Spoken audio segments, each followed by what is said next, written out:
Okay, so we're going to continue and look at endocrine glands. Chapter 17 in OpenStax focuses on the entire endocrine system.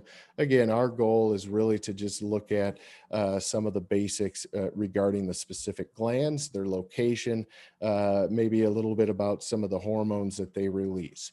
We're going to start with the pituitary gland, which is going to be located within the cranial cavity. It's going to be attached to the brain, and we're going to see that it's going to have an attachment with an area we call the hypothalamus. We've seen the hypothalamus term. We haven't really looked at the hypothalamus much. So we're going to kind of introduce you or at least get you a little more acclimated to the hypothalamus tonight. The hypothalamus is not technically an endocrine gland. It is intrinsically linked to and a part of the endocrine system. But in fact, really, the hypothalamus is a collection of a bunch of neurons that are very specialized, that are part of the central nervous system or the brain. So the pituitary gland and the hypothalamus of the brain are connected. So when we look at the sella turcica of the sphenoid bone, we can see that pituitary gland sits right inside of that sella turcica. It's kind of nestled in that little groove. And then right inferior to that sella turcica, we saw those sphenoidal sinuses. Now, this is, again, hypothalamus, we saw a little bit with temperature control mechanisms with our hyperthermia case study back in week 2. We talked about homeostasis and negative feedback, positive feedback, stimulus, control center, response. That's all going to be focused on the hypothalamic area or the hypothalamus of the brain.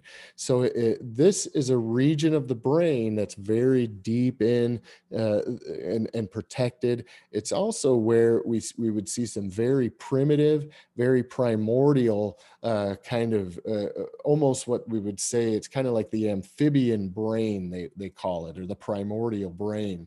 It's where the very basics of blood pressure, heart rate, those homeostatic norms and vital signs that we analyze are going to, a lot of those find their seat in the hypothalamus. So that hypothalamus is connected, or they should say the pituitary is connected directly with the hypothalamus. You can see there's a little stalk there. That stalk is called the infundibulum. That's definitely a term you'll probably never see again, but maybe in advanced you'll see it, but it is a stalk with the pituitary kind of comes off of the hypothalamus. So the pituitary gland is well protected, as I stated a few minutes ago, in that sella turcica. The pituitary is considered to be the master endocrine gland. This has the closest connection with the central nervous system. We're going to see what we call a neuroendocrine connection throughout this unit and really throughout advanced A&P. So the neuroendocrine connection really has its foundations in this hypothalamic pituitary connection. Okay, they call it the HPA axis, hypothalamus pituitary. Okay, the pituitary is the master gland of the body. So this tiny little group of, it looks like kind of like maybe about the size of a pea, maybe a blueberry. Okay, so, and I know peas and blueberries themselves vary in size, but pretty tiny item, but it packs a whole lot of punch. When we analyze the pituitary gland, we do separate or distinguish it into a front and back section, or what we would say anterior, posterior. The anterior section is going to be connected by what we call an adenohypophysis. Now, again, this is going to be word play. You've got anterior starts with an A, adeno starts with an A. So I guess, again, trying to link terms. If you're given a multiple choice question about adenohypophysis, you would definitely want to go right to anterior pituitary, that A going with the other A. Your other option for adenohypophysis would be posterior pituitary. So you've got an A or a P. So you want to go anterior with adenohypophysis. And that's we're going to see the majority of the hormones from the pituitary gland are going to come from the anterior pituitary. And then we have what's called the neurohypophysis. That's going to be related to the posterior pituitary. And again, we're going to see a little bit different connection or link between anterior with the hypothalamus and posterior with the hypothalamus. That's how we know they are distinct from one another. These next couple of slides, we're going to focus on the anterior pituitary gland and the adenohypophysis. There are 5 types of secretory cells. In other words, they're not secretive, but they do secrete things. So we do have one. This is, again, there's a lot of information coming up, and I want to encourage you to just kind of let it all soak in a little bit, and really the kind of the message I want to get across with hormones as we start to look at specific hormones is that they're generally going to be named for what their target is. In other words, when I release the hormone from the gland, the hormone's going to travel in the bloodstream to some sort of target cells. Some of the target cells are very specific. We're going to see some hormones releasing, or some hormones that are released have a general systemic kind of target. So the whole body and multiple cells could be the target. But anyway, the names of these hormones oftentimes give us an indication of what they're doing or where they're going. So keep that in mind as well. We have the types of cells in the anterior pituitary. Notice they all end in that troph, T-R-O-P-H. Troph has to do, or sometimes we'll see tropo without the H. That means change. So anytime you see trophic or tropic, it means something is changing. So we have 5 different types of cells that are going to produce hormones that are going to elicit change. And really, that probably goes without saying, but the whole point of having hormones is to elicit some sort of a change. The hormones generally get released if we need to turn something on, and then we need another hormone to come in and turn Nah, something off. So we have it's things just being review. turned off, things They're all things being recorded turned on. anyways. I can That's go to right. them anytime. Craig, you're on. We can all hear you, so make sure you're on mute, you guys. Yep, and yes, that's right. They are recorded, so you guys can watch these anytime you need to. Somatotroph. Somato means body, so troph means change. So somatotrophs change the body. Thyrotrophs change the thyroid, and so on. Again, this is more kind of just introductory. I don't want to say FYI, but it is something that we do go deeper in advance. So I think these aren't the actual hormones; these are the specific cells that secrete the hormone. So I think, again, the takeaway from this is the anterior pituitary has at least 5 different cell types. Therefore, we have at least 5, if not more, different types of hormones. So, and we in fact do have more than 5. We have 6 hormones coming from the adenohypophysis. So I want to mention these briefly. I don't want to spend a heck of a lot of time on these, but because again, we do see these in full force next semester. Growth hormone is produced, again, these are anterior pituitary. The growth hormone does exactly that. It is going to have target cells throughout the body that are going to enable us to grow. They enable cellular metabolism. They enable protein synthesis to occur, fat synthesis or lipid synthesis. So growth hormone is something that in essence, maintains some of the most basic aspects of homeostasis and cell growth, cell life cycle, and cell death. So growth hormone balance is extremely important. Uh, and again, these if you were a vet tech or any other working with any other animal, we would see the same thing. Cows have BGH, it's called bovine growth hormone, for instance. So anyway, growth hormone. A couple other tropic hormones that we're going to see are thyroid stimulating hormone, or TSH.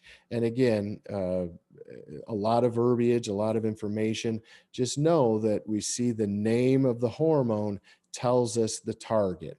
So thyroid stimulating hormone has a target as being the thyroid. So when the pituitary secretes thyroid stimulating hormone, that hormone is going to travel in the bloodstream and head to the thyroid, and it's going to trigger the thyroid to then release some of its hormones. So I think what we see with the endocrine system and some of these stimulating hormones is that their target, in fact, is going to be a different endocrine gland, another endocrine gland. So if we have thyroid issues, which we do, a lot of our patients are coming in with metabolic issues and thyroid problems. We could have a thyroid issue. We could also have a problem with TSH, or thyroid stimulating hormone. Okay. And again, I want to mention and I mentioned it earlier, but this is a good time to drive it home. The hypothalamic aspect, or the hypothalamus, it is going to be kind of the overseer of what the pituitary is doing. So if the thyroid isn't working, the pituitary may be the problem. But if the pituitary isn't the problem, it could be all the way up in the hypothalamus. So my point is, there's a lot of moving parts to ensure that you're able to basically just breathe and go potty and sleep and basically just function normally. There's a lot of moving parts, and hormones are some of the key components to ensuring that homeostatic mechanisms are met. Evan, I have a question. Yeah, So if we're treating a patient who has low TSH, we're not technically treating the thyroid. We're treating what? correct. Indirectly, you I guess would be treating the thyroid. But yeah, if you're giving someone TSH, it's because their anterior pituitary, quite possibly the cells that produce that aren't working, so or aren't producing enough of it. So we give them a synthetic version of TSH, and that stimulates the thyroid. So TSH has its mechanisms to affect the thyroid, but it's not technically a thyroid hormone.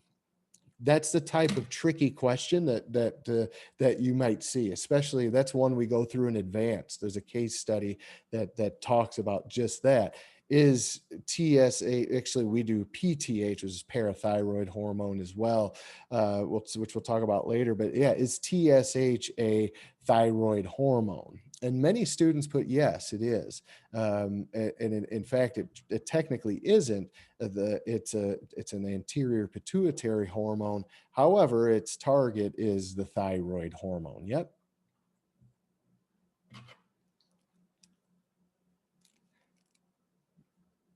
That's and going back even further, and we'll see this map here, kind of a flow chart in just a second. The TSH, why is the anterior pituitary cells, why are the anterior pituitary cells not producing TSH? Hard to say.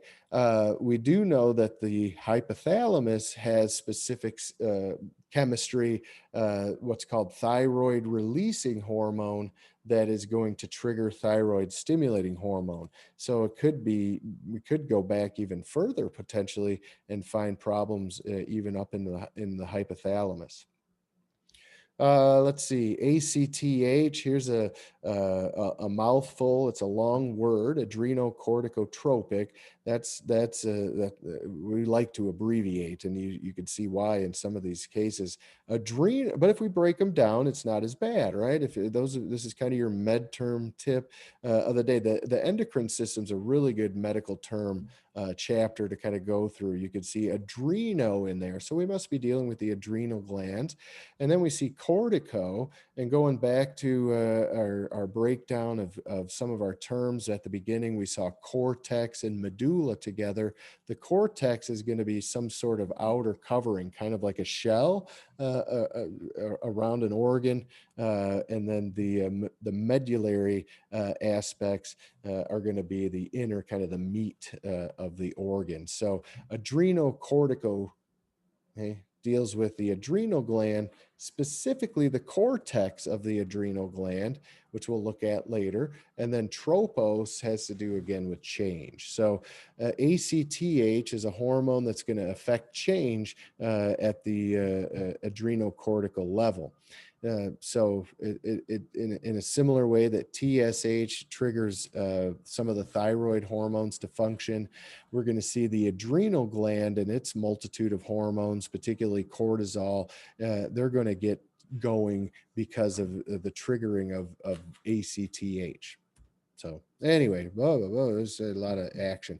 Luteinizing hormone and FSH. These are a couple of your female hormones and male hormones, but generally the sex hormones, these are gonadotropins. So these guys affect your gonads. L8. So we spend a lot of time on these next semester as well, and a little bit of time this semester when we get to the reproductive system.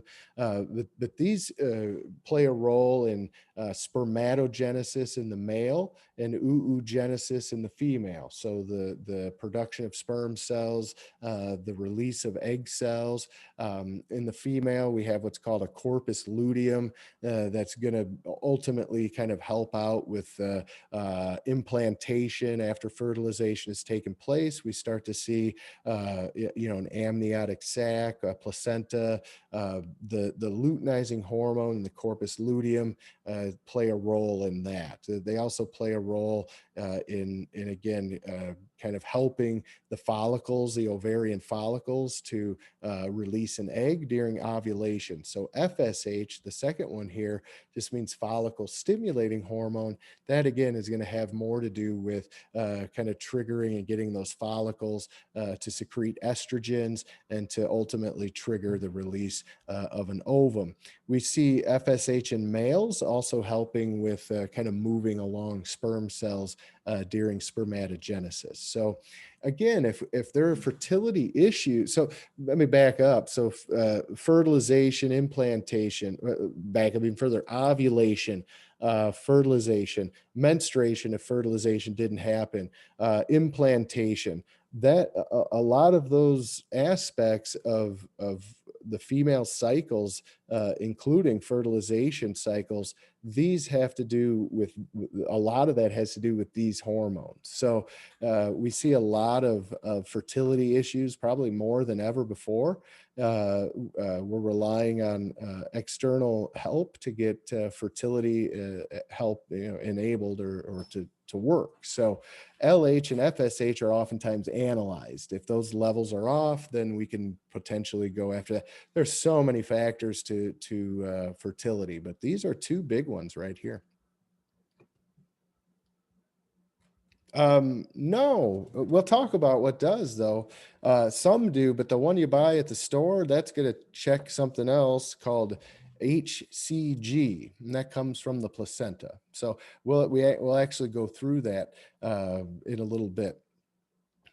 Let's see. But yeah, we can measure these as well in a deeper setting, probably through blood analysis to potentially find out if maybe there's something going on there. There you go, menopause. Yep, these are good. So again, the menstrual cycles that start to slow down and come to a halt, we see these levels also dropping. So So anyway, some of your hormone replacement therapy is going to involve not just estrogen levels or progesterone levels, but also going after some of these too. And same with males, if we have sperm cell count issues, it could be testosterone related, it could be spermatogenesis, but it could also go all the way back up to the anterior pituitary and maybe FSH levels. Okay. Lastly, in the anterior pituitary, we have prolactin, which is another the one that, again, in medical term breakdown, we can deduce what this one probably has to do with, right? We see we see lactin, but we see lact in there. That has to do with milk, right? Lactose, and then that means in favor of or the beginning of something. So this would have to do with breastfeeding and producing milk. So during pregnancy, prolactin levels go up, and then the breasts develop, the glands start to enhance, and then fill up a little bit. And then once the baby's born, then at that point, prolactin is at a fevered pitch. And some ladies have issues with breastfeeding, and it could be related to prolactin levels. Quite frankly, it's hard to say. Hey, little bugger. He says, "Oh, I hear you're talking about breastfeeding. Uh-oh, I'm getting hungry." Night, night. Oh, Hello. night night. Thumbs up. Sweet dreams. Yep. Good night. Yep. You're gonna go to sleep with dreaming of anatomy, like sugar plums and prolactin dancing through your head. All right. So let's see. So those are your five biggies when it comes to 1, 2, 3, 6 growth hormone tubes. Those are your 6 big anterior pituitary hormones. This slide talks about how they get released. Again, this is a verbose. This is a lot of physiology. Just know that the hypothalamus is involved. I'm going to skip right to this slide. It's a nice visual that shows kind of the flow chart of how all of this works. Again, the hypothalamus, you kind of almost view this as like a corporate hierarchy or something. We've got the CEO or the owner of the companies all the way at the top. This is the hypothalamus. And the hypothalamus, again, it's part of the central nervous system. It's intrinsically linked with your memories, with your thoughts. It's linked with your emotions and what we call the limbic system.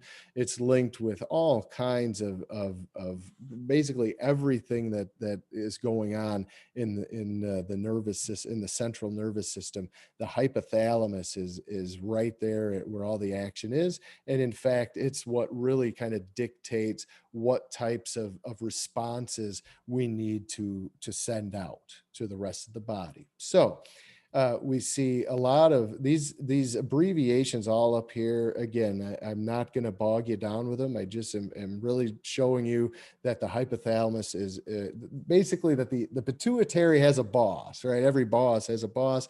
I said the pituitary is your master endocrine gland, which it is, but the master does have its own kind of I guess, CEO or board of directors or whatever, and that would be the hypothalamus. So in other words, the anterior pituitary does not just under homeostatic conditions. The anterior pituitary isn't just doing what it wants to do. It's directed by other hormones coming from the hypothalamus to do what it's supposed to do. So we see what are called RHs up here. Notice several times we see RH at the top. So that stands for releasing hormone. Okay, RH means releasing hormone. And so the letters in front of it go right along with what we're trying to release. So GN stands for gonadotropin. So remember, your gonads are your sex organs. And so we would see FSH and LH involved with GnRH, or gonadotropin releasing hormone, triggers FSH and LH to be released. And the target so then the FSH and LH goes into the bloodstream, and the targets are going to be the gonads, as well as then those gonads then are going to secrete estrogen, testosterone, again, as well as we see some of the gametes being produced. So oogenesis, egg release, and spermatogenesis. Okay. So that's that kind of that group. This is the other flow chart. These are all stimulating or releasing hormones. So growth hormone releasing hormone. So if you saw growth hormone releasing hormone has a target of what? Well, it tells you in the name, growth hormone. Okay, growth hormone is the target of growth hormone releasing hormone. Seems like a lot of this is from the Department of Redundancy department, but that's okay. Sometimes that repetition is what does help. Okay, so and so on and so on. So you can see the line, you can see the blood, you can see all of these going. This is again kind of the bread and butter of what we see throughout next semester in advanced A&P. So I don't want to spoil too much of the fun for what you're going to encounter next semester, but I do want to give you that trailer.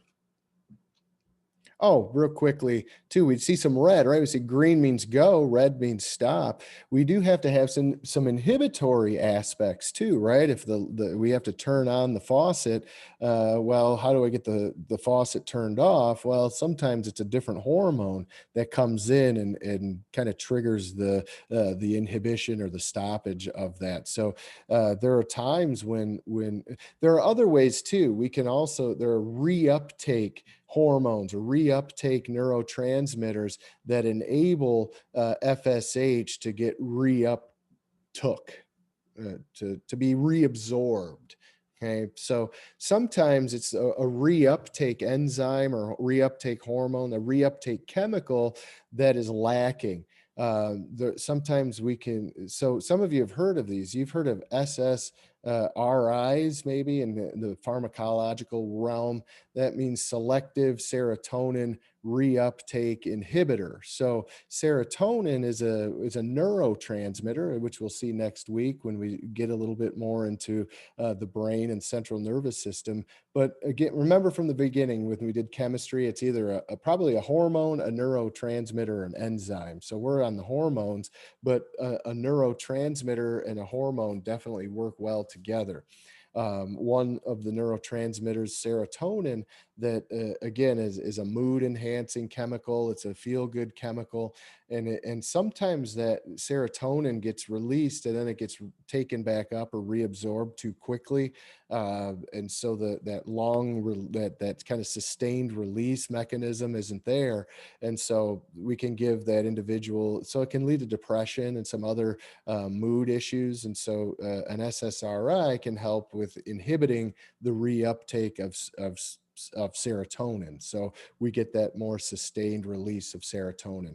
And there are a lot of medications that have that are contraindicated, or you can't take if you're on SSRIs. So that delves into a whole nother world of pharmacology and chemistry. But anyway, this SS is not for selective serotonin, by the way. This is somatostatin, which has to do with an inhibitory mechanism.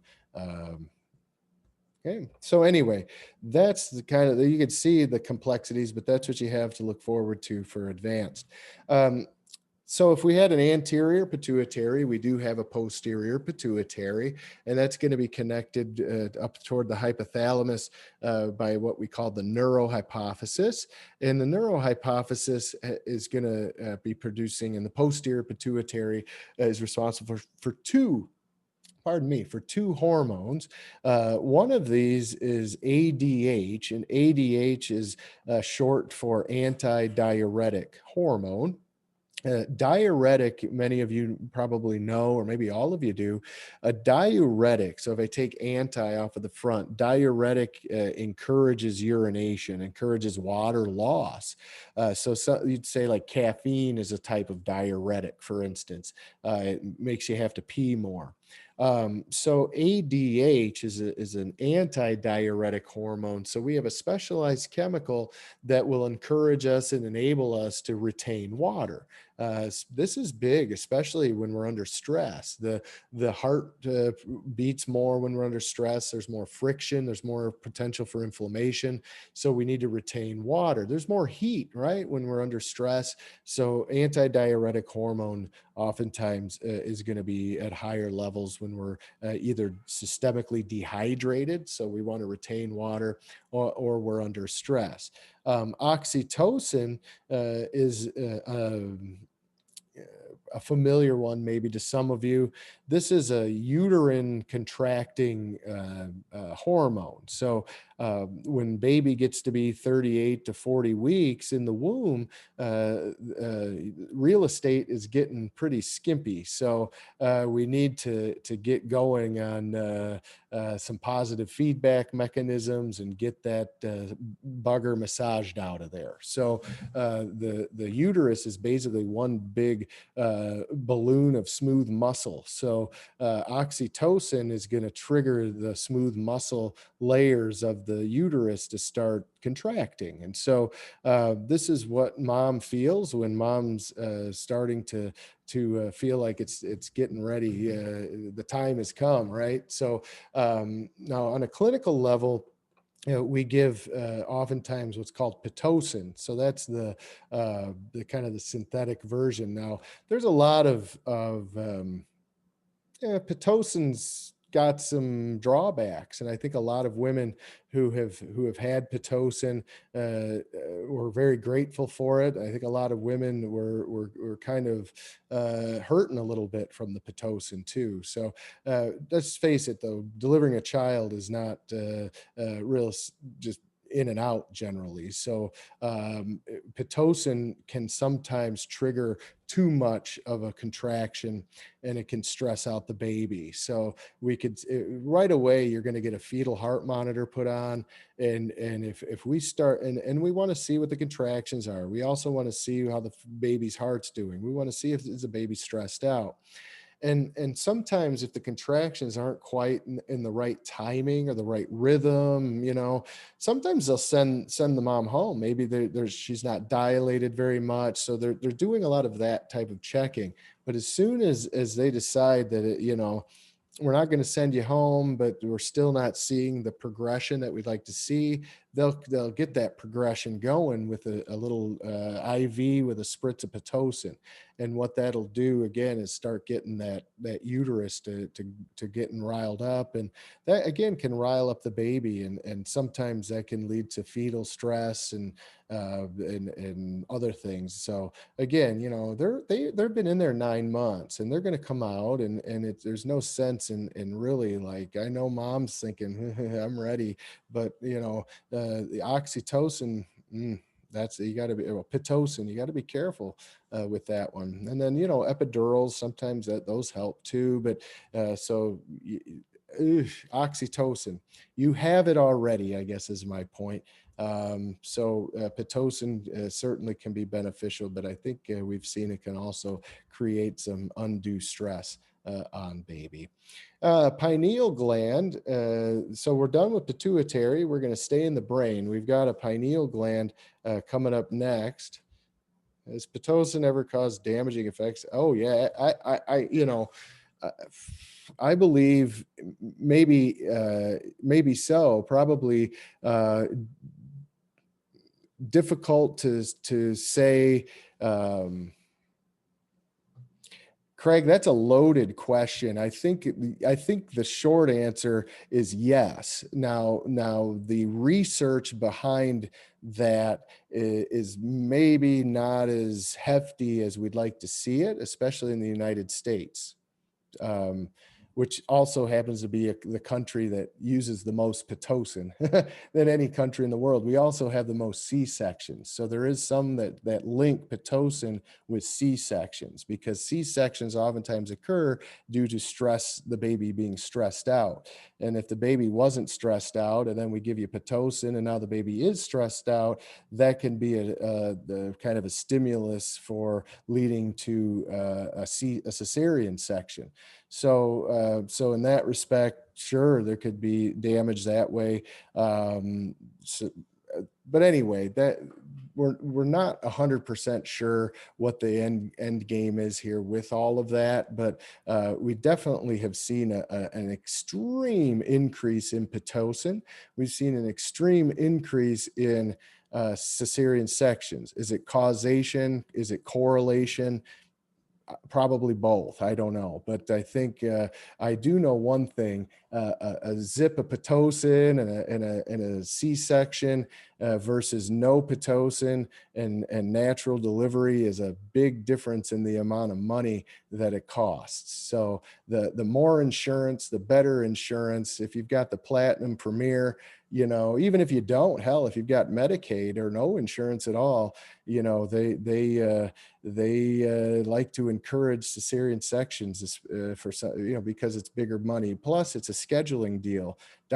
Babies generally, if you know this, especially about farms, animals, and we are animals. They're born in the evening and overnight a lot of times, and we see a lot of 9 to 5 babies being born Monday through Friday, and scheduled C-sections have encouraged and enabled that to happen. If I'm an OB and I like to go to the country club and I like to hang out with my buddies and spend time and go to do what rich people do, and I get the call at 2 a.m. that my patient's going into labor, that might not be a good time for me to be doing that. So may behoove me to be more of a scheduler of deliveries, and they promote that, and it's a shame because the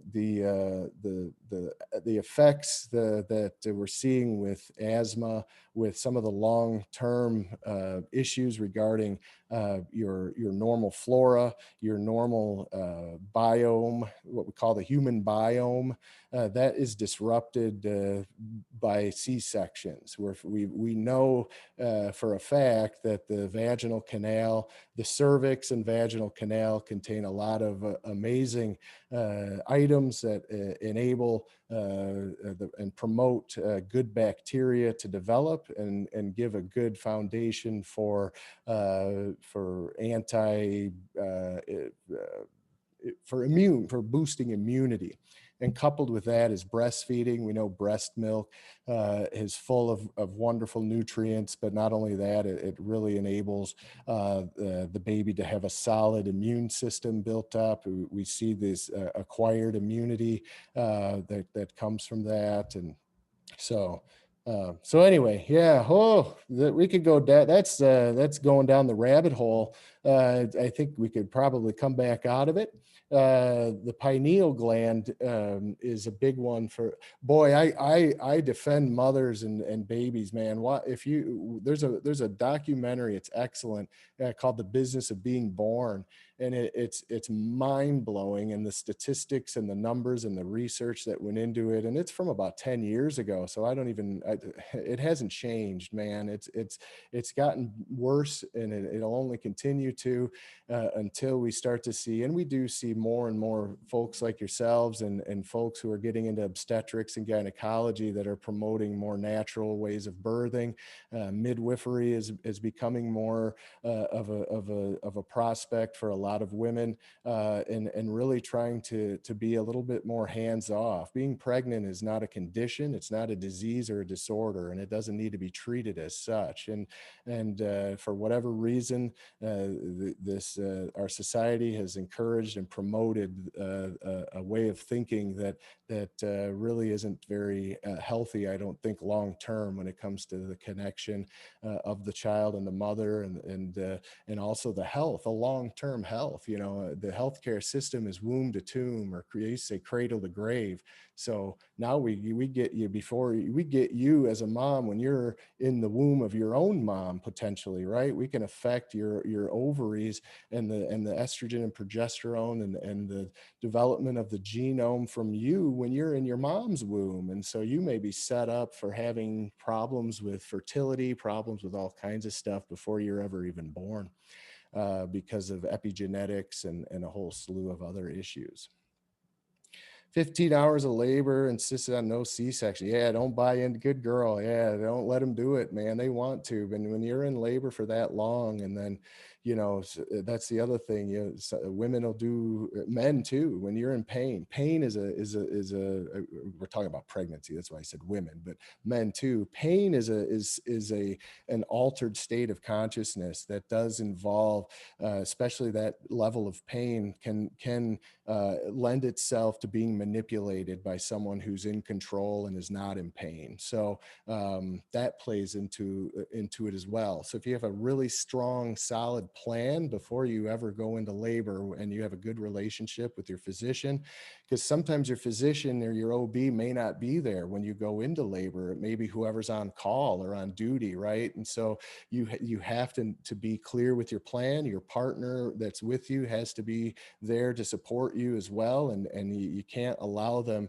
during your time of distress to swoop in like Superman and give you the magic squirt of Pitocin or whatever it might be that could have long-term ramifications, again, just because the pain is so intense. But so anyway, keep that in mind. Good for you, Stephanie. Your baby will be healthier and happier for it.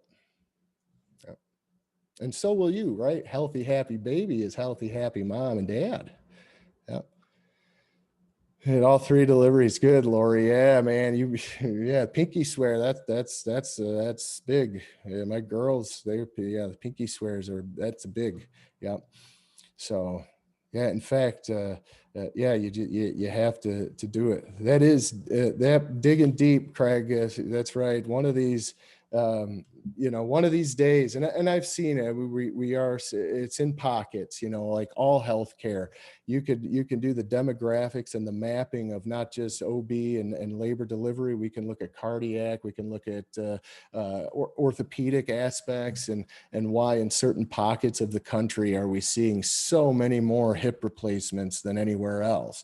And oftentimes it doesn't have to do with environment. It has to do with the level of and type of business model that's being used in that area.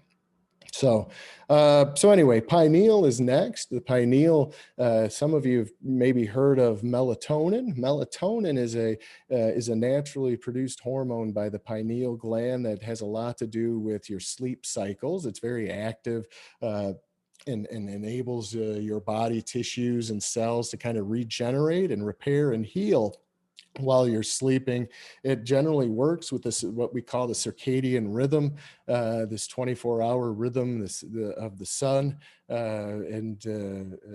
So yeah, when the sun goes down and we get that peak around midnight to 2 a.m., we should hopefully be asleep, or at least on our way to sleep. And some folks don't have that option, right? Some folks who have to work third shift. Some of you have worked third shift, I'm assuming, at some point in your lives. And yeah, that works out for a little while, but man, nothing that just that quality of sleep and quality of life and your train of thought, your health aspects are sometimes compromised a little bit when we're working too much overnight hours.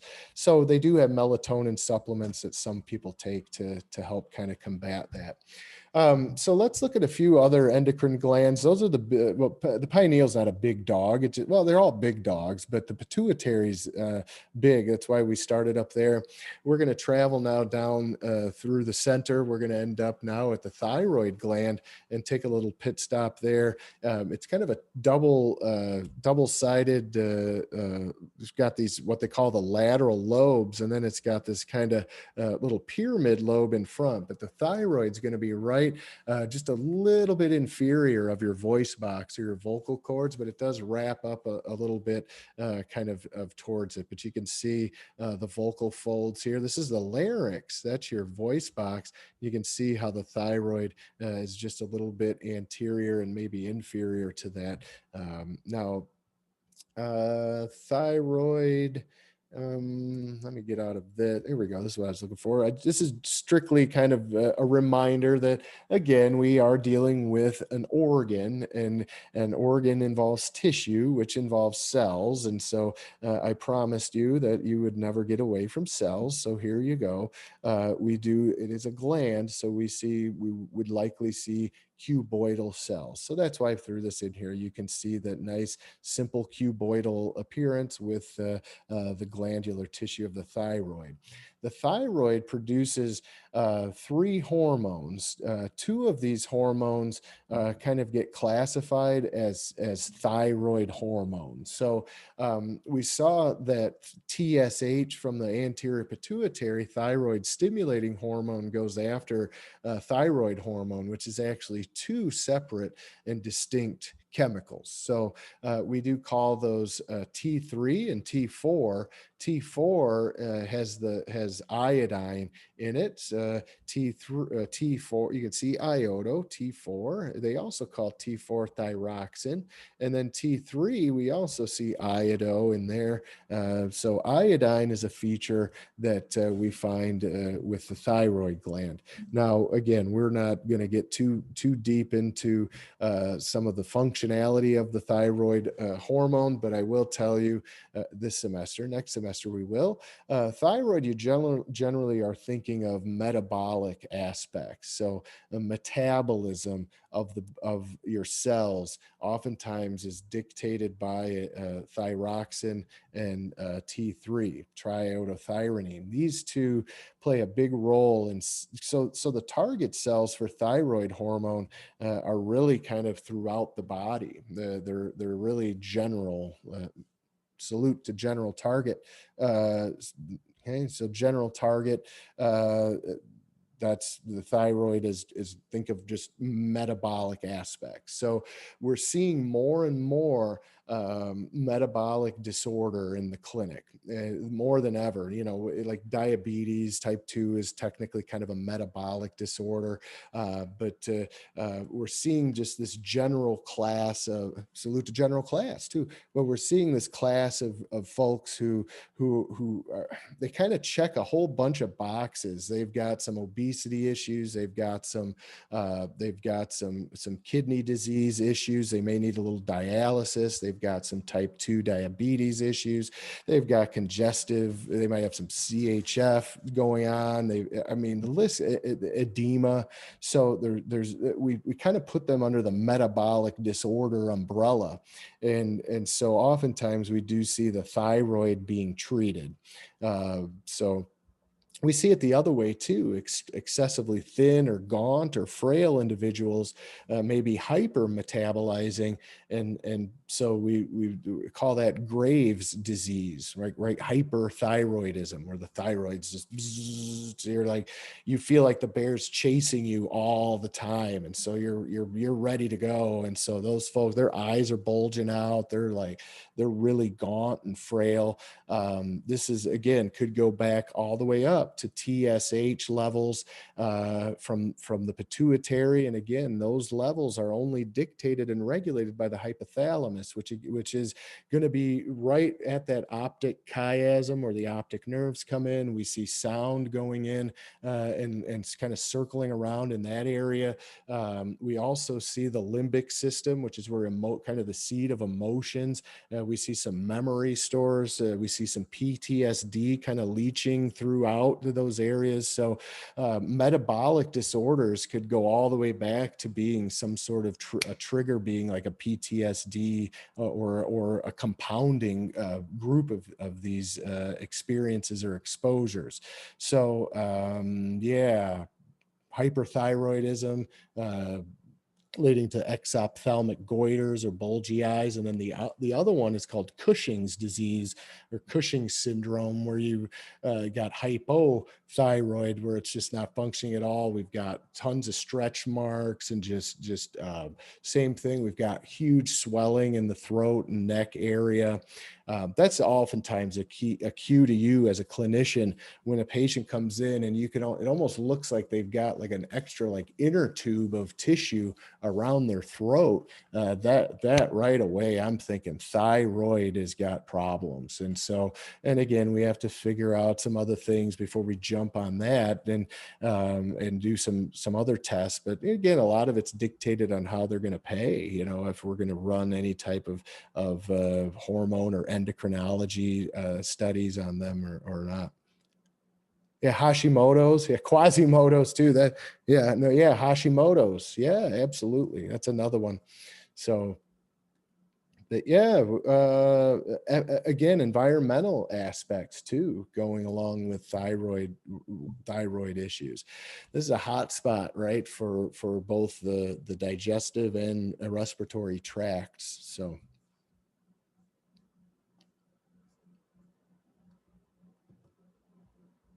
Oh yeah, Kawasaki. That's like we're at, sounds like we're at the lawn and garden center. We got Hashimoto, Kawasaki, Husqvarna. There might be a John Deere in there somewhere, or a lawn, or I don't know what those other ones are. Where the heck am I here? There we go. You have to watch Fear and Loathing in Las Vegas, Johnny Depp. It's a wild movie, but there's a funny scene in there where he's talking about Husqvarnas, and he's in the hotel room. He might have been on DMT. He was on just about everything under the sun and then some. But DMT was something I think he was into. Adrenochrome, even, I think he was on in that movie at one point. Huffing ether. I mean, so anyway, that whenever I see Husqvarna or here, or how Kawasaki, I think of that movie. So calcitonin is the third chemical or hormone that's produced by me. I do too. It's a good one. I haven't seen it for a long time. It's not one for the kiddos. But anyway, calcitonin. Okay, that's the third hormone that we see coming from the thyroid. Calcitonin is going to be just like it sounds, right? It's going to tone your calcium. In essence, what it does is it enables. So once we consume some food that's high in calcium, or if calcium levels in the blood are high for other reasons, because we've pulled some calcium out to deliver to the heart. Anyway, we can pull calcium levels out of the blood. We can pull calcium out of the blood and bring calcium levels down by adding some calcitonin. So we store calcium, of course, in bone. So calcitonin helps to deliver calcium to the bone. We have a group of 4 or 5 little kind of mini M&Ms in the back or posterior aspect of the thyroid gland, called the parathyroid glands. And these guys produce, thankfully, a very simple name, parathyroid hormone. So that's helpful. Okay, so if you're asked what hormone does the parathyroid gland produce, you can slam dunk it with parathyroid hormone. Parathyroid is the antagonist of calcitonin. So PTH is the antagonist of calcitonin. So if calcitonin pulls calcium out of the blood, parathyroid is going to be triggered when my calcium levels are too low, when I don't have enough calcium in the blood. Okay, so we'll see that. And how am I going to get more calcium? And why would I need calcium in my bloodstream? Well, my muscles rely on a lot of calcium. We talked about it just a little bit last week, but we really tried to stay away from muscle physiology. We didn't even really delve into that cellular level of muscle. So, but I will tell you that calcium is a major player in getting a muscle to contract. And so and when I think of a muscle contracting, I'm thinking of the heart first and foremost. So my heart relies on because it's beating every second, at least I hope so. And so the calcium in the heart has got to be steady. So if I have a dip in calcium, it's good. The signal's good. That's the stimulus internally. Heart muscle needs calcium. Signal goes to the brain. Brain says, oh no, heart needs calcium. It's going to trigger then parathyroid hormone to be released, which then is going to have targets of being primarily our bone cells, or, because that's where calcium's stored. So we can go to bone and we can start to get the osteoclasts to start chiseling away at bone and thus releasing stored calcium into the bloodstream, and then I can get it to the heart. We very rarely are struggling with calcium amounts. Now we need to replace the calcium we use up, right? So we otherwise bone density can go down. We also rely on the kidneys. The kidneys can help to reabsorb calcium. So if we're going to pee out calcium, the kidneys can be triggered to reabsorb it. So parathyroid, or PTH, is the enabler for boosting calcium levels when they're too low. So you can see them back here. Posterior aspect of the thyroid. They were discovered not that terribly long ago. I'd say maybe in the last 125 years, maybe 130 years, maybe even the early 1900s. They were doing, they being medical they were definitely medical practitioners back then, right? They were totally practicing, but they still are today too, as you know. But back in the 1800s, if you had, they knew that the thyroid gland existed. They also knew that it had to do with metabolism. So if we did have if they had a patient back then with a hyperthyroid condition, it's too active, they would just remove it. And so if I remove so they were doing thyroidectomies in the 1800s and getting metabolism to that'll slow it down, just get rid of it, right? Well, unfortunately, they were taking the parathyroids with it. So then we were seeing, regardless, bone density problems, bone,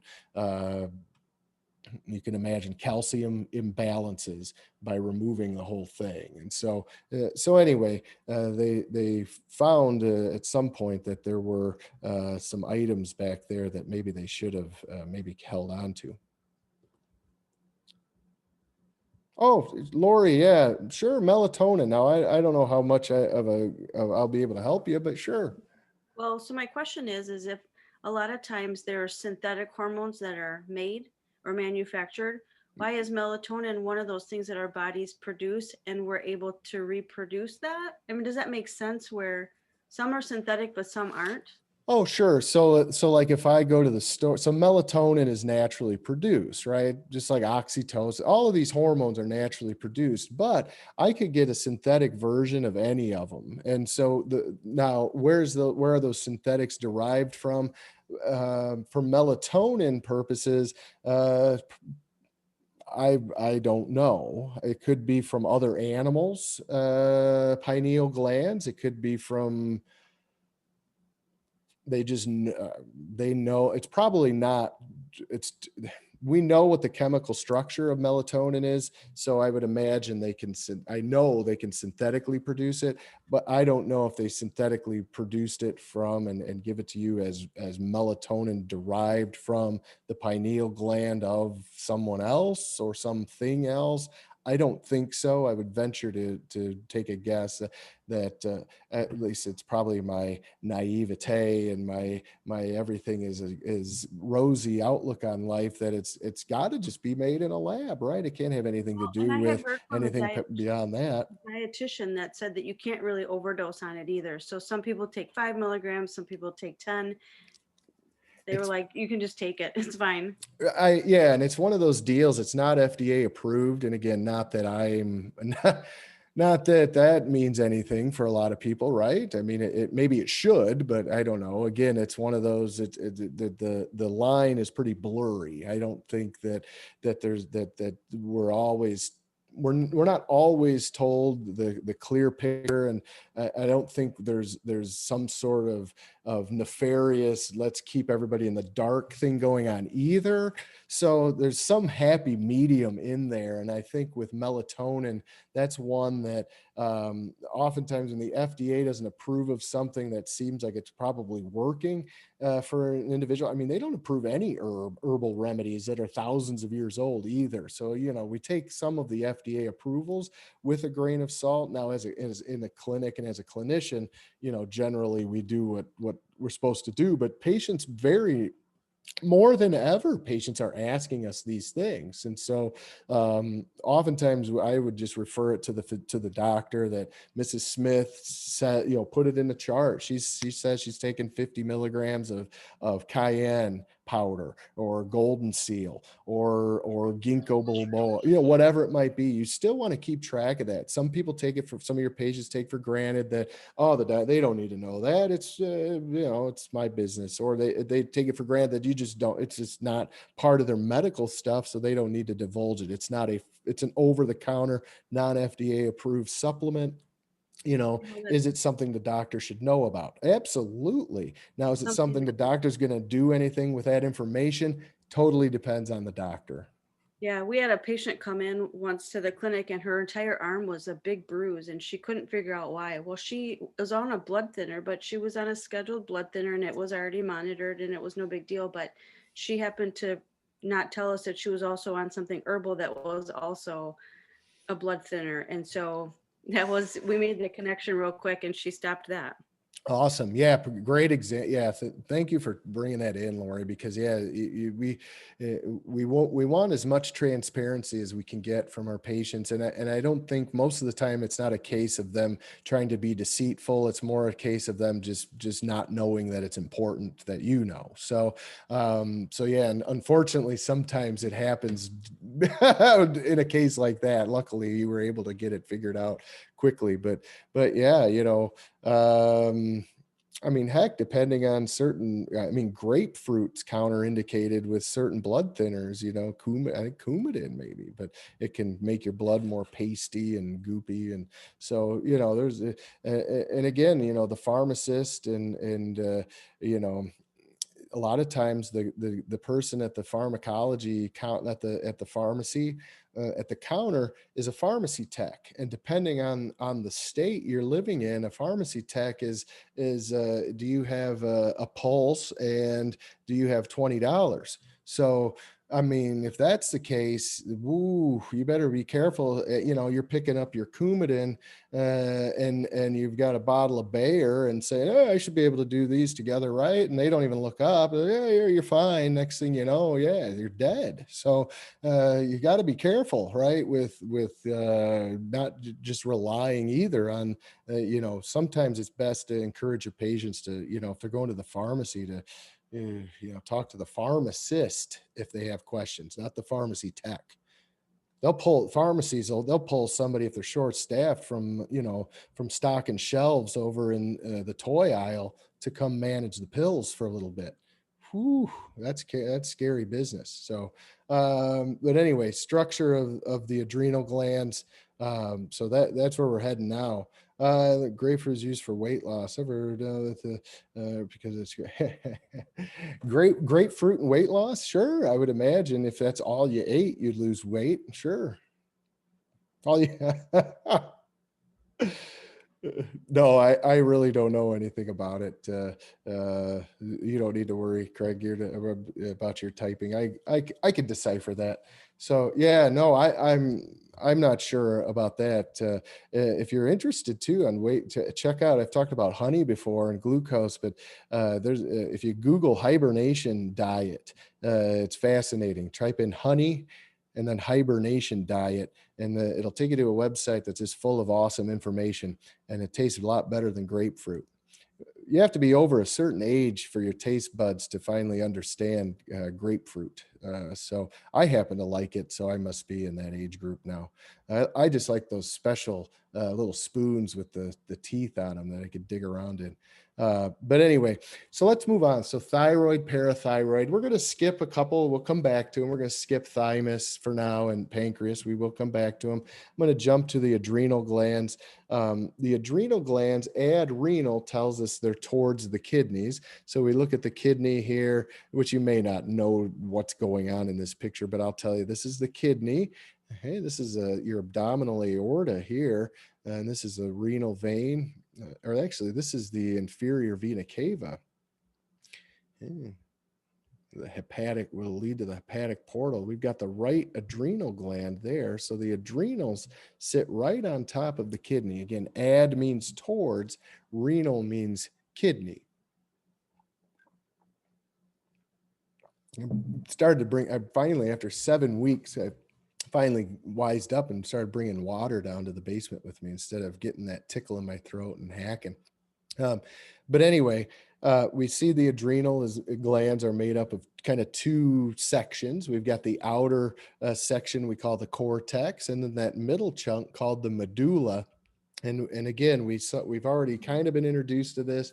We saw ACTH as one of your anterior pituitary hormones, meaning adrenocorticotropic. So adrenal meaning adrenal gland, cortico meaning cortex. So when we break down the cortex, and again, this is getting into some pretty deep microanatomy. Oops, but we do see that cortex has three separate zones.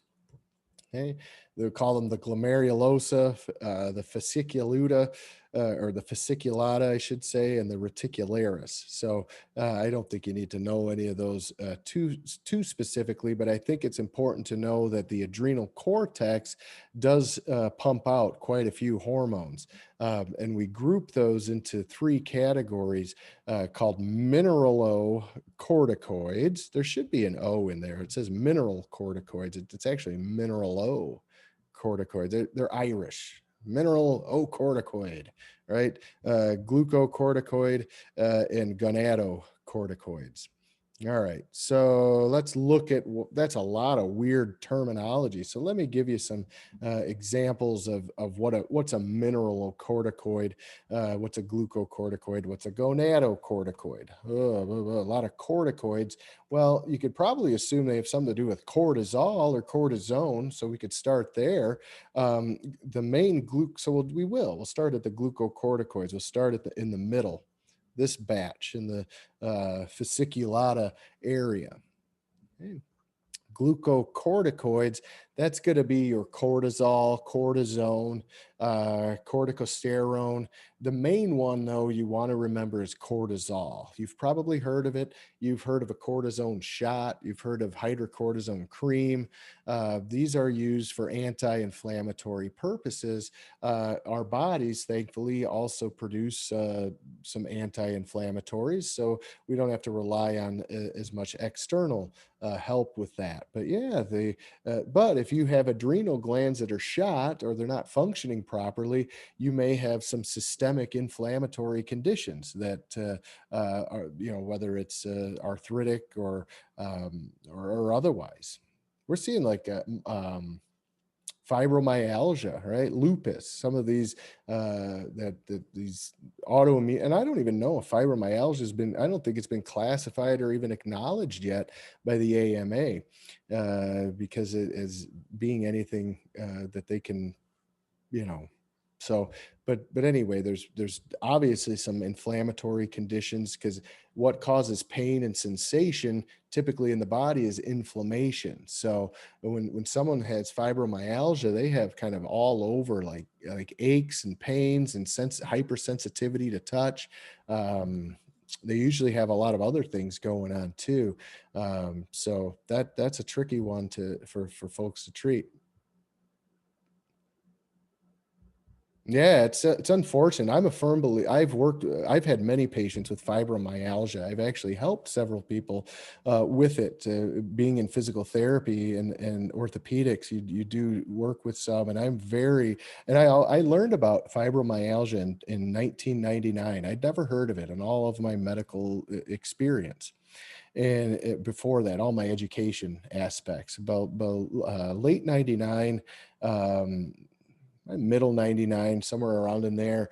I was taking a course on I think it was like an herbalism. It's kind of like an elective course on like like pharmacology and herbalism and that. But anyway, so at one point it got off the rails and ended up in fibromyalgia territory. And again, none of us had ever even heard of it.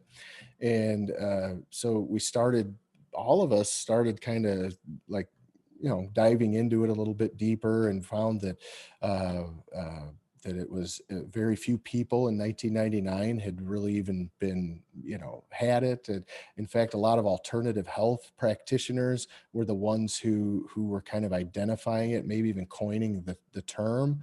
But the medical establishment was and still is pretty unwilling to do anything about it. They kind of close off when they hear it. They're skeptical of it. But it is something, whether it's a collection of symptoms or what. But there's definitely something going on with systemic inflammation.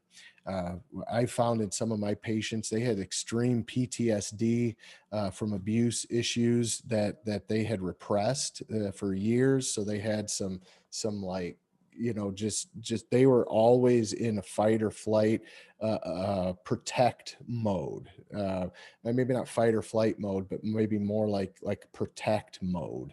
And so they have these subtle kind of muscle contractions in a flexure position going on all of the time, and that leads to all kinds of joint pains and inflammations. Um, some we just had no idea. We could run them through every an analytical discussion, exposure, environmental, behavioral, physical, and nothing added up to saying, this is maybe what. So it's a bugger. I don't know. I don't know if it's autoimmune. I think it probably is. I think there's some epigenetics and environmental aspects involved. I really don't know. But yeah, emotion is a big deal. Yeah.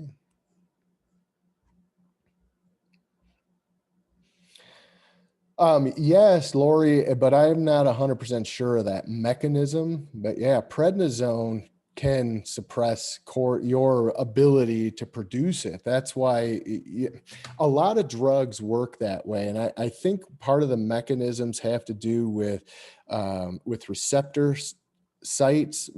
So synthetics come in and take over receptor sites, and it sends out a message or a trigger to the originator of the natural chemical that hey, we got this. Slow down the production line. We're getting it elsewhere. We may be able to start linking some of that in certain cases with dopamine production and Parkinson's, and the receptor sites for Parkinson's being in essence satiated by other chemicals. And so the cells that produce dopamine just take a break. They're like, hell, our quota was 1,000 gallons a day, but we kept getting all out of our shipment sent back. So now we only need to make 500 a day, and hell, now those are getting sent back. So now we're just going to kind of, let's just go with 100 gallons a day. And now those are getting sent back. So now we're just going to shut the business down. So I think that, and then once you need it, the doors are shuttered, everybody's gone, and there's no more there's no more dopamine. I think we see it. It's like a well too, like with the pancreas beta cell well for insulin. I think, folks go to the well one too many times, whether it's from consumption or even starvation. If we go long periods of between meals, that's just as detrimental as overeating, because what your body does is starts triggering the release of glucagon and insulin to get some of that stored sugar going, because you're not eating. So your body will just harvest what it has. And so the pancreas does a lot of that too. So if that well gets dry or drained, and the cells are tuckered out, or they're just unable to produce, or they're not going through the reproduction or mitotic phases like they should, because again, supply and demand isn't there, then maybe they shut down. Or again, they're just overworked, and so they go on strike and they say, I'm done.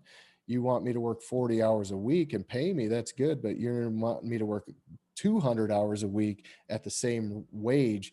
I can't keep doing it. And so the cells eventually tucker out, or they hypermitotic, or they go rogue. You get or you get autoimmune diseases, and you're relying on all kinds of things. So yeah, the side effects of some of what we take are unknown potentially. And again, all of these chemicals work in conjunction with one another, and different concoctions produce different results. Some of those results are very volatile.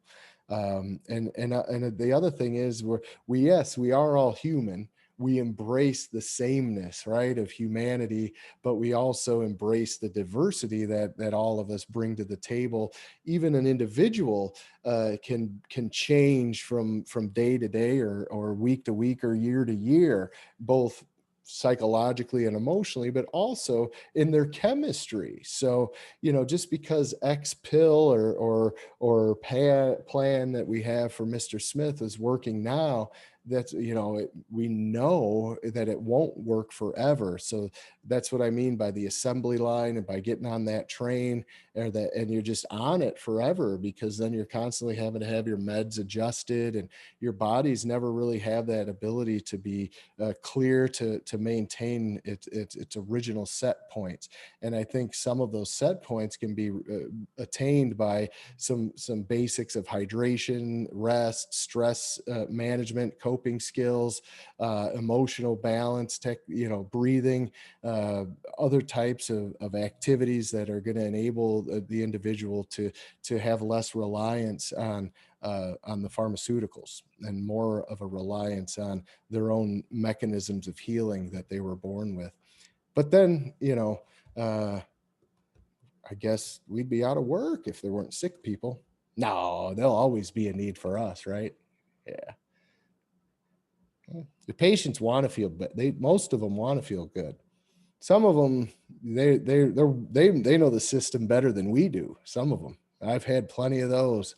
Oh, they come in, they've got the menu already in their head of what they're going to tell you they want, and what pays for, and what percent, and it's nuts. They tell our biller and coders about what should be. It's so some of them use the system, and that's okay.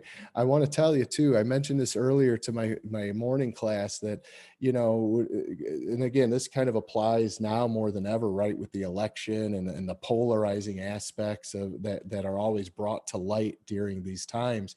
That again, we are very close to being, very similar to one another. It's not as polarizing as it seems. But my point is, your patients are going to be coming in with a variety of talking points. And so it's good for you to have solid boundaries, solid intentions. You have a job to do. You want to maintain that. You don't want to fall into too many, or really any kind of judgment conversations, of polarizing conversations, of anything personal. But you'll get baited every moment, almost every patient, unwitting too. Some of them are witting and are calculated. Some of them aren't so witting or calculated. They're just making small talk. But that small talk is something you really have to be careful of, and you want to have solid boundaries, and you want to listen. You don't want to shut them out or shut them up, but you do want to have those soft skills, and so, the ability to kind of keep things in the exam room of why you're here today and what's going on. And again, remember, they're there.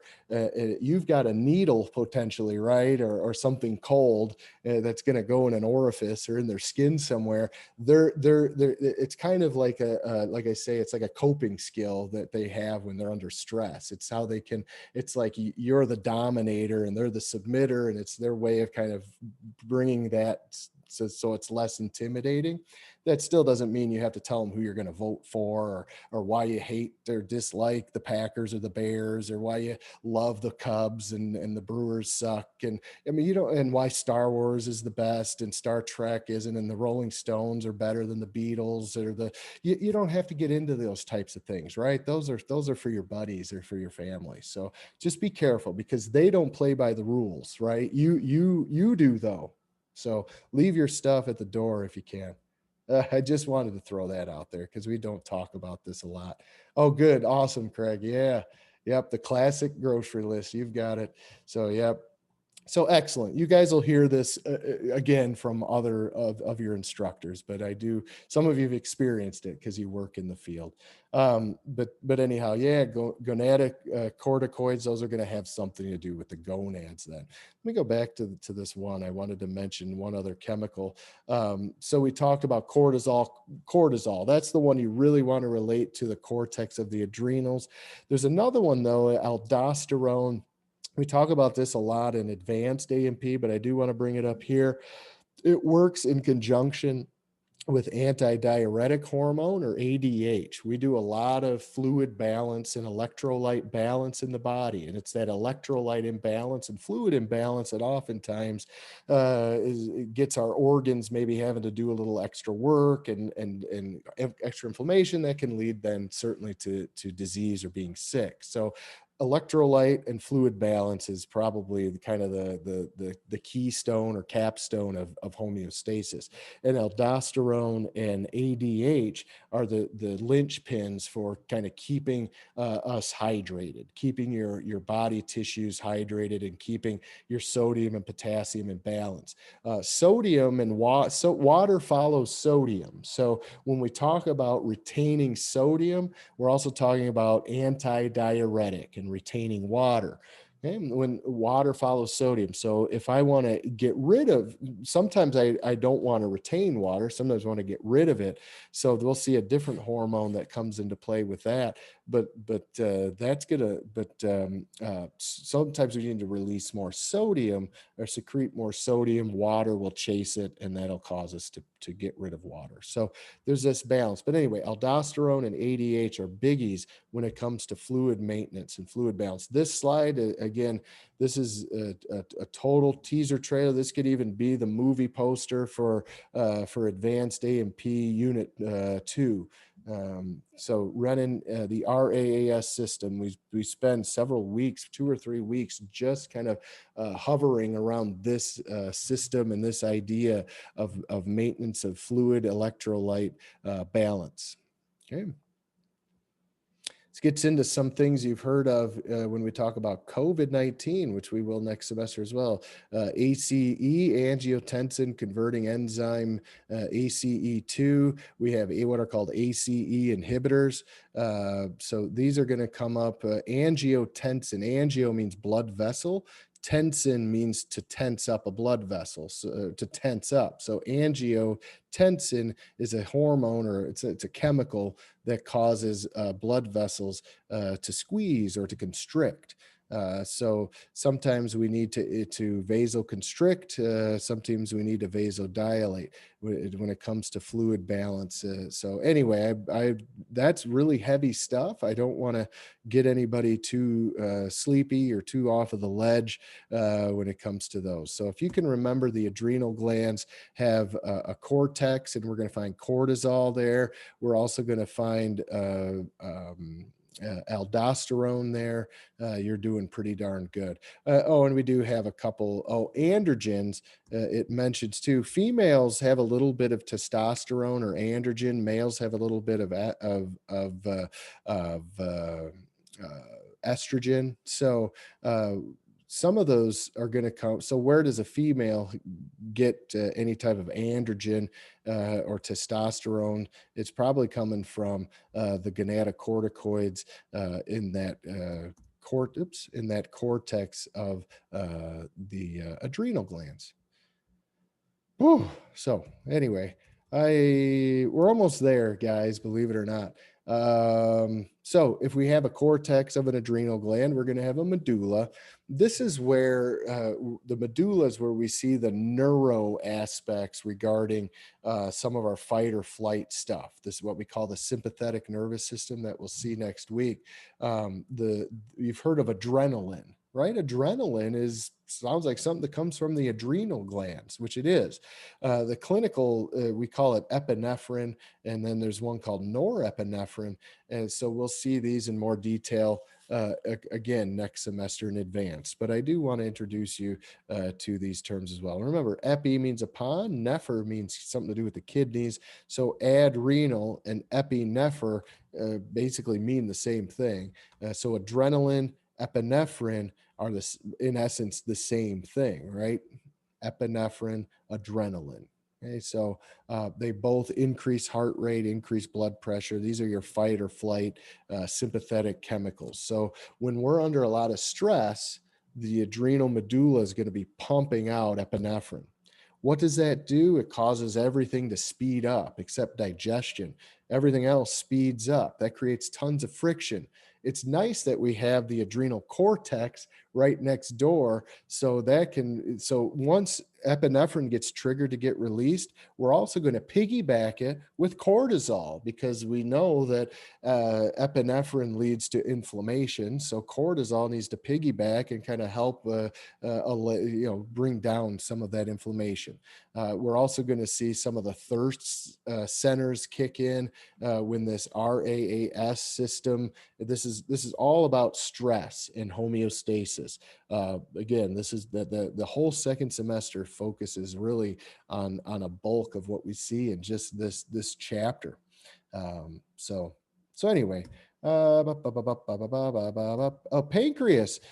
We have to include that one in the endocrine chapter. We know it's the only organ in the body that has both endocrine and exocrine cells. So as an exocrine organ, we're going to see it excrete some sort of chemical into a duct, and that duct it's called the pancreatic duct. Oddly enough, it's going to have what we call digestive enzymes. So when we have digestive enzymes secreted from the pancreas going into the small intestines, those are going to be different cells than the endocrine aspect of the pancreas.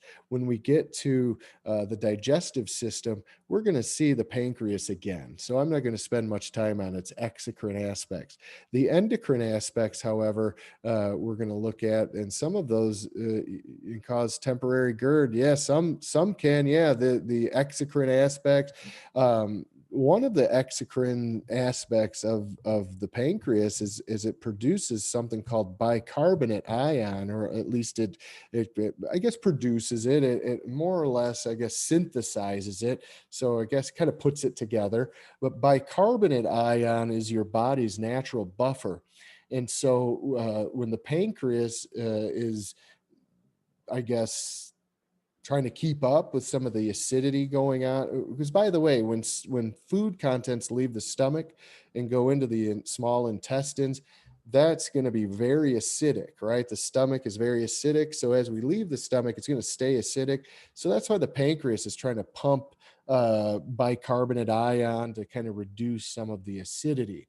So the stomach also is certainly going to benefit from a buffer system, but only in the lining of the stomach to encourage. Basically, a buffer makes strong acids become a little bit weaker acids when we introduce water. We don't want a big fight going on between something excessively acidic and something neutral.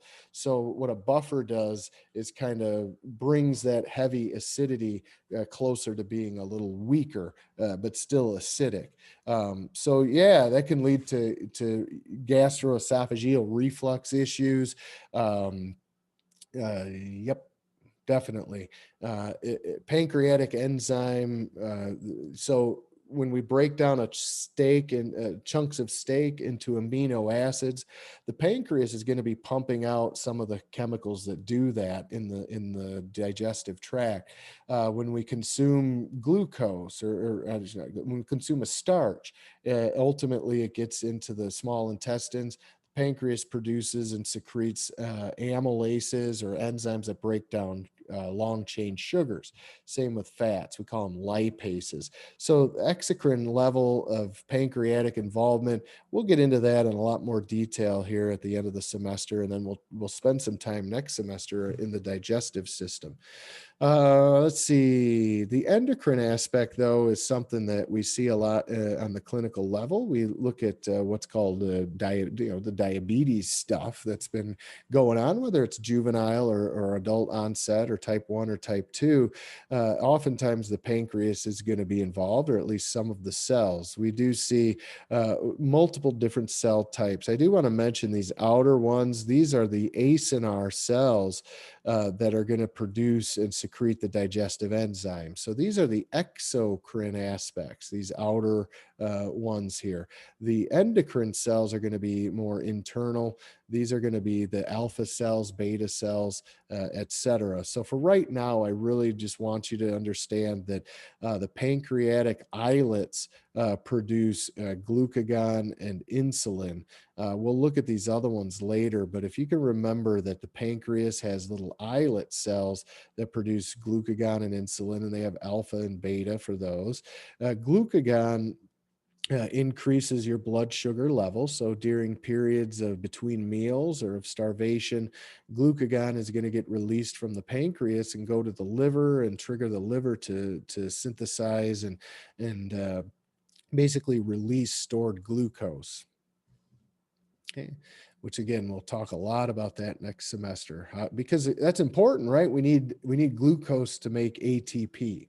So without glucose, we can't have cellular energy or ATP. So it's important that if our blood sugar levels are low and we're unable to eat, that we do have glucagon being released by the pancreatic cells to basically the glucagon target is going to be liver. Okay, and so once there are other places we store sugars as well, but we'll say liver for now. And then when we see blood sugar levels or glucose levels increase, that's when insulin levels go up because insulin is there to bring down your blood glucose levels. So insulin kind of attaches to glucose and enables your cells to take that glucose inside. These I'm not worried about. The last one too, I just want to make a quick mention. Ghrelin is an appetite hormone. This one, the stomach also. Think of the word growling, like your stomach. When your stomach's growling, it probably means you're hungry. And ghrelin is produced and secreted by the pancreas, and the target for ghrelin is going to be all the way up in the hypothalamus. It's going to be your appetite center. So when the body's between meals, and once we go a certain length of time, the liver can only store about 7 hours, maybe a little more. It stores about 100 grams of glucose, or about 70 to 100 grams of glucose. You use about 10 grams per hour, even just sitting. So when you're sleeping, you're actually using about 10 grams of glucose per hour, and you have about a 70 gram gas tank. So you've only got about a 7 hour supply of glucose in your liver between meals. And so, if you go past that 7 hour, 8 hour, 9, you just get into like 10, 12 hours without having eaten, you're going to be secreting a bunch of glucagon from your pancreas, and the glucagon is going to go to the liver and say, hey, we need some of that storage that you have. And then insulin levels go up, and it's because it's going to pull that stored glucose out of the blood that's been released in the blood. It's going to pull it out of the blood. Well, in the meantime, that's not good, right? We don't want to fast for too terribly long. So ghrelin is going to start triggering what we call kind of the cephalic aspects, or the head aspects of eating and digestion. So ghrelin goes up, boop, boop, boop, and says, like start thinking about food. It'll trigger, then it'll send us to the stomach. We'll start growling and gurgling a little bit. So You may even get a little bit of a glucose headache that's trying to trigger, like you need to replenish some glucose. So anyways, a lot of pancreas going on. So we're going to keep going. We're almost done, guys. Testes and ovaries, we spend plenty of time on the birds and the bees at the end of the semester, and then a little bit at the end of next semester.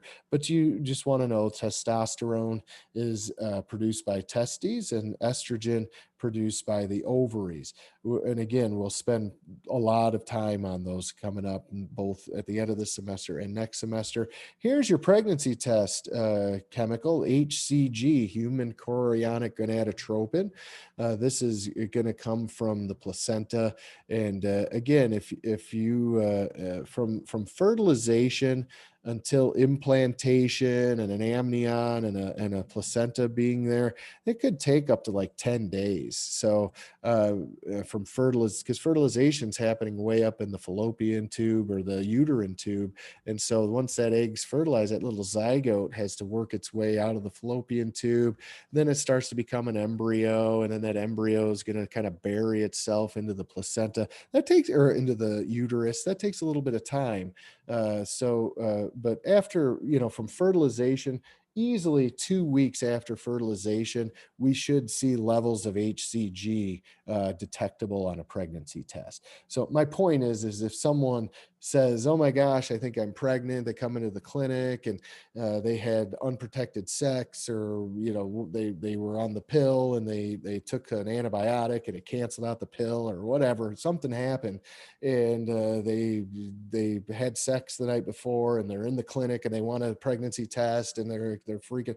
We can't really help them with that, right? Because not there, if fertilization did take place, that's still way up in the fallopian tube. We're not going to have any HCG yet. So anyway, that's what's going on. I think that came up. Stephanie, I think, asked about HCG. Thymus. So now we're going to go from down there. We're going to come all the way up to just below the thyroid. We're going to travel to what we call the thymus gland, another THY. So remember, thyroid in the throat. Thymus is going to be more in the chest area. We see it right around the heart.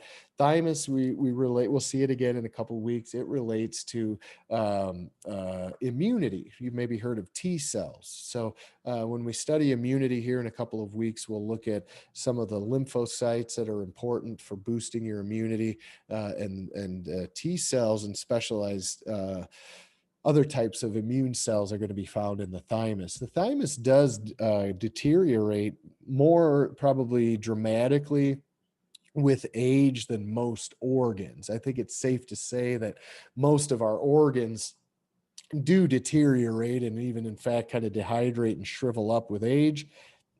None quite as dramatic maybe as the thymus. So the thymus is very robust and very active in the early parts of our lives, and then even by our teens and 20s and 30, that thing's already starting to shrink down and shrivel. And we know, it's part of why elderly people are more immunocompromised, is because their thymus isn't as it's just not there. You don't have as much, or if any. So that's why they're susceptible to just very, very small, what we would consider minor kind of infections, pathogenic infections, because the thymus does a lot of help with kind of staving off some of the very basics. And then we see the gastrointestinal area. We'll talk about some of these as we go. I'm not going to really mention any at the moment. The heart also is kind of a second. These are like secondary endocrine glands. This one, ANH, I just want to mention briefly before we conclude. This is your opposite of ADH and aldosterone. Remember, ADH and aldosterone are antidiuretics, so they help you to retain water. ANH is the other way around. It helps you to release excess fluid. So we see natriuretic, that has to do with sodium. Sodium is natrium. I think we're good. All right, somebody's got something in the chat.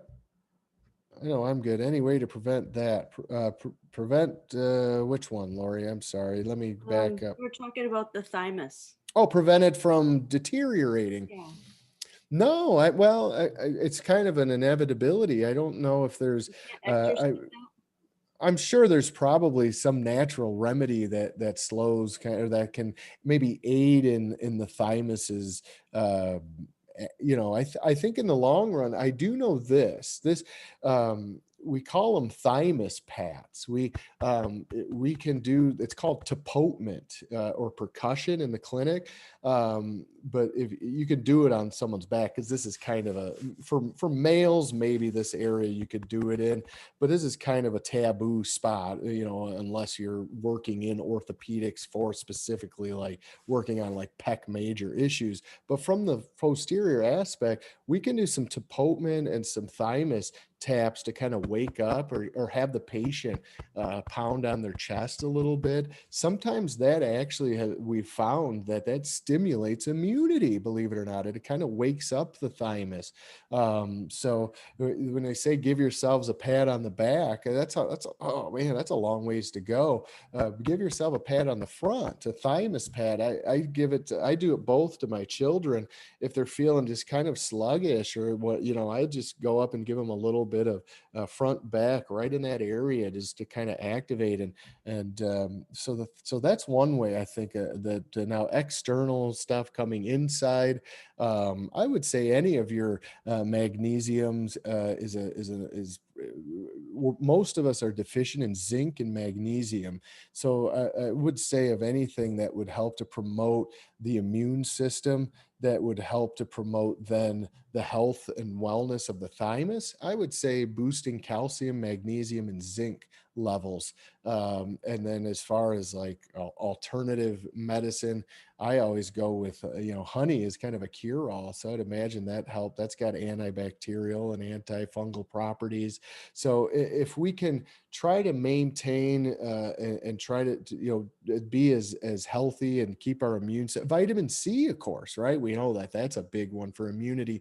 So anything we can do that way, and then kind of avoiding, your, smoking and alcohol, and those things in excess at the very least, even caffeine. I think, that's certainly going to behoove the thymus gland, and maybe slow the progression. Hydration, of course, too. So anyhow, but yeah, I haven't heard of anything specific. It's one of those inevitabilities in life, that the thymus gland kind of peters out. Yeah, all the it, Lori. Amen. Yeah, give them that. Instead of the multivitamin, give them that. Get them one. It's the cat. There's one. It's that triad: calcium, magnesium, zinc. You can get that as a trio supplement. Man, that's almost like the holy trinity right there. It's like, garlic. What is it? Garlic, olive oil, and onions, or whatever in the kitchen. That's your I guess kind of mineral trinity, right there. And then, on a side note, I really have seen a lot of great results with folks who have ditched certain medications, and supplemented what's called CoQ10. It's a coenzyme, that you can get anywhere, that a lot of people are having success with, regarding, anti-inflammatory conditions. Anyway, those types of things.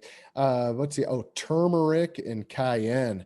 Those are also extremely beneficial for cardio, for immunity, we're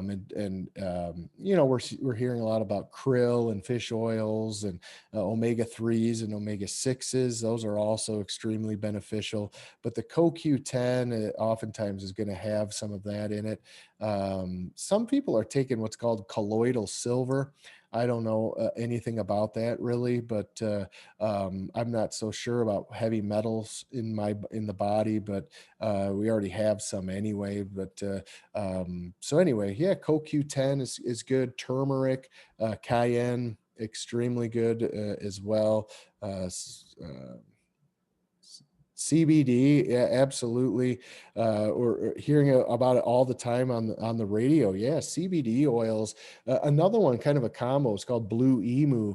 It's called emu oil. That is we're finding that folks are having extremely positive results. But yeah, CBD oils. They've done clinical trials all over Western Europe. We've seen New Zealand has and Australia also have some clinical trials on the efficacies. I think Canada has some out as well on CBD oil and the variety of different ways that that can be consumed to aid with arthritic conditions, to aid with. I mean, folks I mean, I've talked to folks who this is crazy, but I had a guy come in.